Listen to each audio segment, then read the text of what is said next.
Ciao ragazzi di Mister Topolini, io sono Mister Rocco, lo sapevi? Sì, sapevo.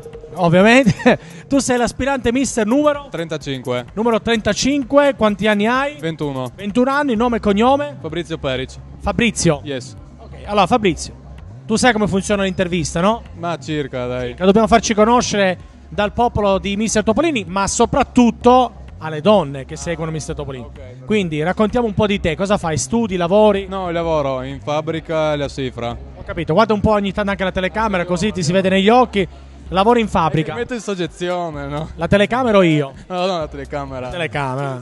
Io mi trovo a mio agio con te. Ok, perfetto. Allora, no, vabbè, giusto per far vedere che hai anche gli occhi azzurri. Allora, lavoro in fabbrica, lavoro com'è? Lavoro impegnativo? No, a me piace, sono vice capoturno. Praticamente noi produciamo le Playboy per gli ospedali. Ah, ho capito, quindi un lavoro anche importante, insomma. Sì, bravo. Ho capito. Da quanto tempo lavori? Da 8 mesi. Da poco? Sì. Quindi comincia a essere anche indipendente, qualche soldino in tasca. Sì, Hai comprato la mo. Adesso vuoi mancare la macchina. Che macchina vuoi? Il TT. Ho capito, vabbè, io ti auguro di avere un Audi TT, facciamo pure pubblicità. Bravo. Magari ti vendo la mia. Beh, vediamo, mi piace la tua. Sì. Vabbè, perfetto. Allora, senti, come mai ti sei iscritto a Mister Topolini? Sentiamo. Per gioco, tutto per gioco. Dopo mi ha convinto la mia amica che è qua, Linda. Bella amica, tra l'altro. Se lo dici tu.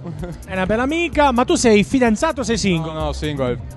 No. Single. Single. Quindi ti godi l'estate. Bravo.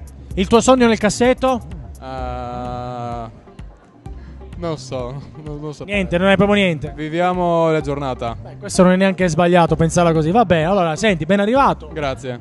Quella è la tessera della telecamera, puoi dire e salutare chi vuoi, ok? Saluto tutti i miei amici, un bacio grande a tutti. Ciao. Ci vediamo nei party e in bocca al lupo, eh? Grazie, crepi.